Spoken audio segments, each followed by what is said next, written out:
In the remote heartlands of Mexico, amidst sprawling fields of maize and agave, lived a farmer named Guillermo.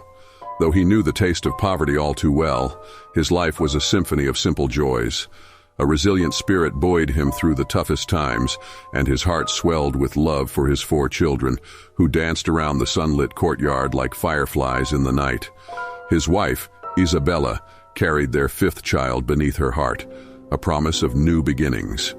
Guillermo's days were painted in sweat and soil.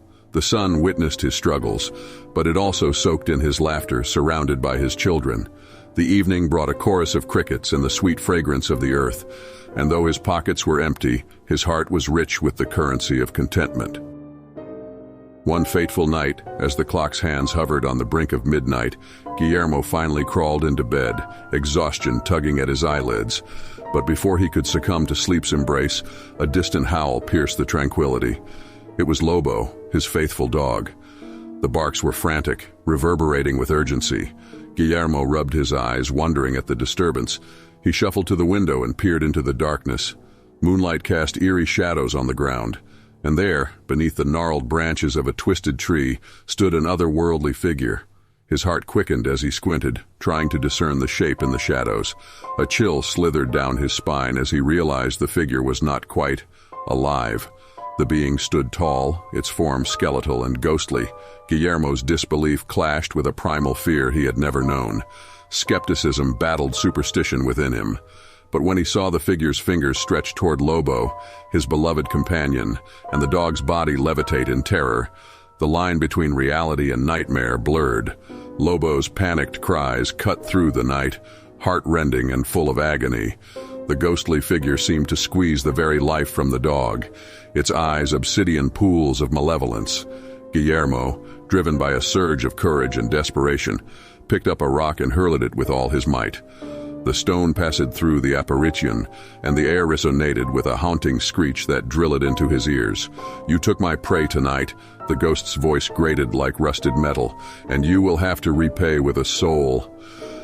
The words slithered into Guillermo's mind, a venomous promise that wound around his thoughts like a serpent.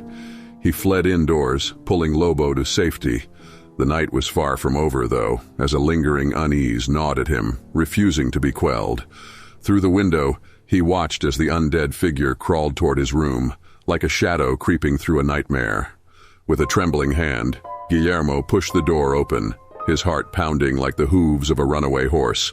He entered the room to find Isabella sleeping soundly, her chest rising and falling in peaceful slumber. But beneath the serenity lay an undercurrent of dread. As if driven by some unnameable force, Guillermo reached out to touch her, to ensure her safety. He gasped when his fingers met her skin. It was icy, like the touch of death. A chill ran down his spine, and his breath caught in his throat. Panic tightened its grip, tendrils of fear winding around his heart. And then, as if mocking his terror, the figure's whisper drifted into the room, riding the wind like a sinister lullaby. "You took my prey, now you will pay with a soul." Guillermo's pulse thundered in his ears. He shook Isabella, desperate to rouse her from the clutches of whatever nightmare held her. But her eyes remained closed, her breath shallow. He watched in helpless horror as the figure's bony hand brushed against her belly, where their unborn child lay nestled. "No!" Guillermo's scream reverberated through the room, shattering the silence like glass. Isabella awoke with a start, confusion and fear clouding her eyes. The moment hung suspended in time, an eternity of heartbeats passing before she realized what had transpired. She clutched her belly, her face contorting with pain. And then, like a dam breaking, her scream shattered the stillness, releasing a torrent of anguish and agony. Guillermo's trembling hands scooped her up, his movements a blur of desperation. He carried her as if the weight of the world rested upon his shoulders, each step an echo of his racing heart. He burst through the door, the night air biting at his skin, and raced toward the distant glow of the clinic's lights. The doctor's face was a mask of concern as he examined Isabella, his brows furrowed with confusion. The pregnancy had been progressing smoothly, but now, inexplicably, their hopes crumbled like ancient ruins. The air was thick with the weight of tragedy, and Guillermo's thoughts swirled in turmoil. As dawn painted the sky in shades of rose and gold, Guillermo sat outside the clinic, his body a vessel of exhaustion. His gaze was distant, locked onto a horizon that held no promise, only the haunting memory of those words, the curse that had wormed its way into his life. "You took my prey now, you will pay with a soul." Weeks turned into months, and though life seemed to regain its rhythm, the specter of that night loomed like a storm cloud, casting shadows over every moment of happiness. Guillermo threw himself into his work, his efforts a desperate attempt to drown out the echo of those chilling words. But every night, as the moon rose and stars winked in the heavens, he would find himself staring at the twisted tree, half expecting the figure to reappear.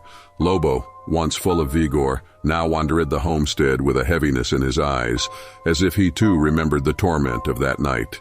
And Isabella, though she bore no physical scars, carried a pain that no medicine could heal, a void left by the child that had been taken from them.